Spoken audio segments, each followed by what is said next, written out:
আমিও কি মারা যাব পলাশ সাহার মতো? বাবা মা সন্তানকে মানুষ করার পর কেন খোঁটা দেয়? ইমোশনাল ব্ল্যাকমেল করে সন্তানদের কেন হাতে রাখতে চায় এই বাবা মাগুলো? মা নিজে পছন্দ করে শখ করে বিয়ে করালো আমাকে। আমি সরকারি চাকরিজীবী, বাবার ব্যবসা আছে, মাসে 50 থেকে 1 লাখ টাকা আসে ব্যবসা করে।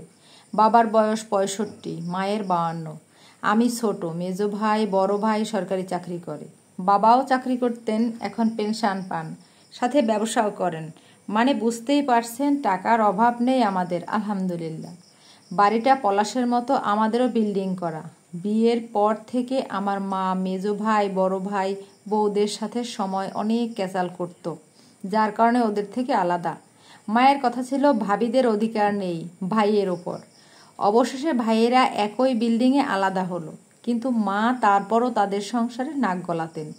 ভাইয়েরা প্রতি মাসে মাকে 10,000 টাকা করে দিতেন।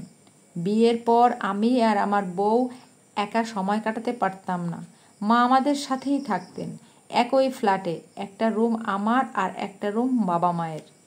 আমাদের বিল্ডিং 6 তলা, ধানমন্ডিতে।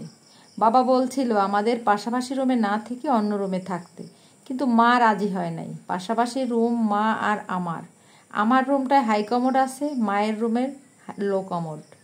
তাই মা বলতো আমি তোদের রুমেই যাব বাথরুম করতে। রাত দিন দুপুর সকাল রাত 12টা 1টা 2টা 3টা 4টা একটু পর পর মা আমাদের রুমে আসতো। আমরা স্বামী স্ত্রী একটু জড়িয়ে ধরে শুতেও পারি না মায়ের ভয়ে, কাছে আসা তো দূরের কথা। এটা বউ সহ্য করতে না পেরে একদিন আমাকে বলল, মায়ের রুমে হাই কমোড লাগাও।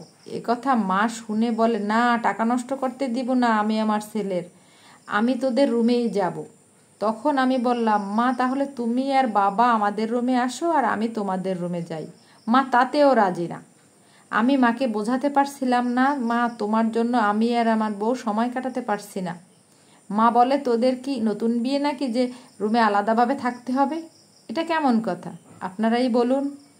ধরুন আপনি আর আপনার বউ শুয়ে আছেন একটু রোমান্টিকভাবে, কাপড় চোপড় অগোছালো থাকতেই পারে, তখন নক না করে মা ঘরে ঢুকবে। নক না করেই ঢুকে পড়ে মা, একবার না বহুবার, রাত 12টা 1টা 2টো 3টা যখন মন চায়।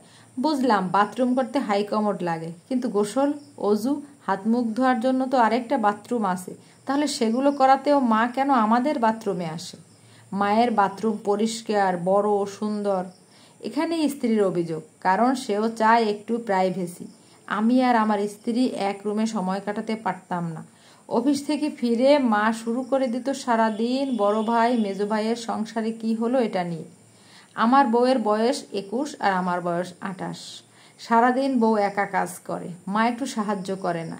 এরপরও মা বউয়ের নামে বিভিন্ন কথা আমাকে বলতো। আর বউকে নিয়ে একটু বাইরে যেতে চাইলে মা পিছু ধরতো, অথবা নয়তো অসুস্থ ভান দেখাতো। বউয়ের সাথে রুমে যেতে যেতে রাত হতো।